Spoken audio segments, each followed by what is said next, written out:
It took Marvel going through a guy who made a suit of armor out of nothing, a guy who can turn into a green giant, a symbol of America whose strength is steroids, and a Asgardian thunder god, and a guy who can shrink, and a guy who got on the team basically because he can do nothing but shoot bow and arrows before they get to magic. Before they just admit that everything is magic.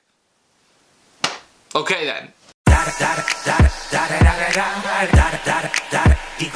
up, YouTube? It's me, Movie Nerd. I am back with yet another review that you guys are just so fond of. And this time, we are back to Marvel. It is the last superhero installment of the year of 2016. I can't believe I'm saying this, but thank God. It is the 14th installment in the Marvel Cinematic Universe. Cannot believe that they've made that many movies in the course of 8 years. And in this one, they are fully tackling the mythical whatevers of the universe, and it is Doctor Strange. For you.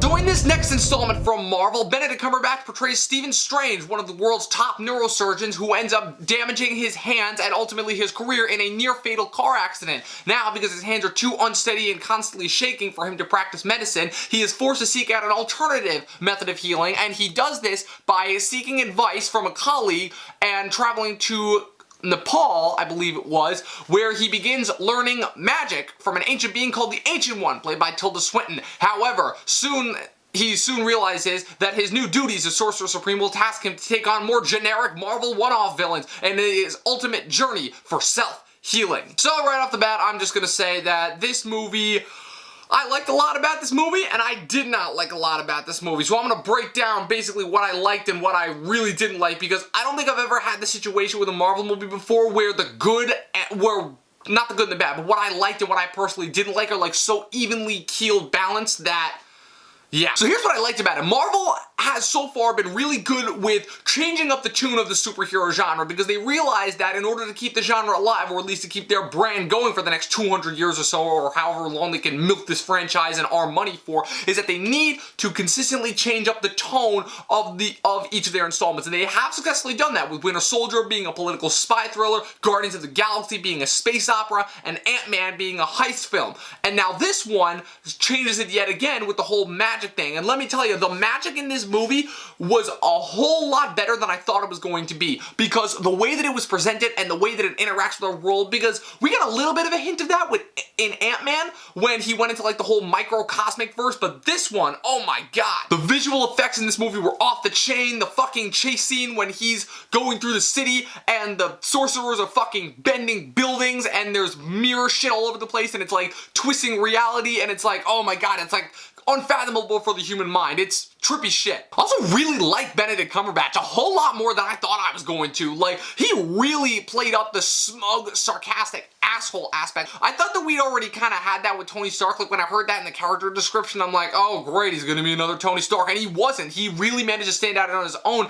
in a way that Benedict Cumberbatch does so well. Unfortunately, that just about brings an end to the good, or the parts that I liked about it. So let's unfortunately get to the bad parts. So first off, everybody knew this going in. It's a Marvel movie, and that is, of course, Mads Mikkelsen as Kaecilius, or whatever his weird name is, generic, one-off Marvel villain. One and done, there to simply pose a threat to Strange, absolutely, like, barely explain motivations.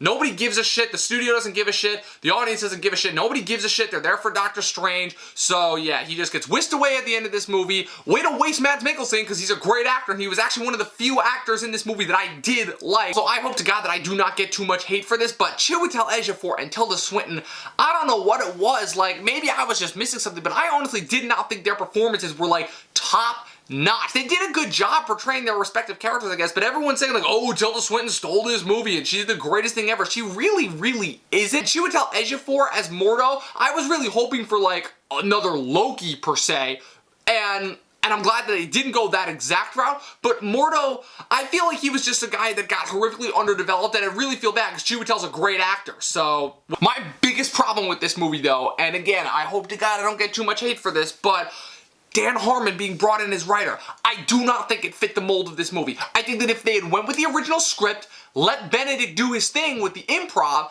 it would have been fine. But now you have Dan Harmon coming in and inserting little flecks of humor, and for the most part, I thought it really didn't work. I thought the humor fell flat whenever the jokes hit. Like, there's this joke about Wong, right? Benedict Wong plays Wong, haha, get that over with. And the thing about his character is that he does not laugh, and I'm like, okay, that's cool. But then at the end, like, when Strange, you know, whisks off, you know, Caecilius and his minions into the dark dimension or whatever the fuck, and he's like, oh, you should have read the instructions. And then Wong starts cracking up laughing. I'm like, really? And what would have been funnier is if they had cut to the wide shot of like Wong, Strange, and Mordo all standing in a row and like nobody's laughing, like silence, like maybe like that little whistling sound, like that would have been funnier. But Cumberbatch's performance and the visuals, like I said, the visuals, I cannot stress enough how great these visuals were. But overall, another origin story. If you've seen them once, you've seen them all, you know the basic trend.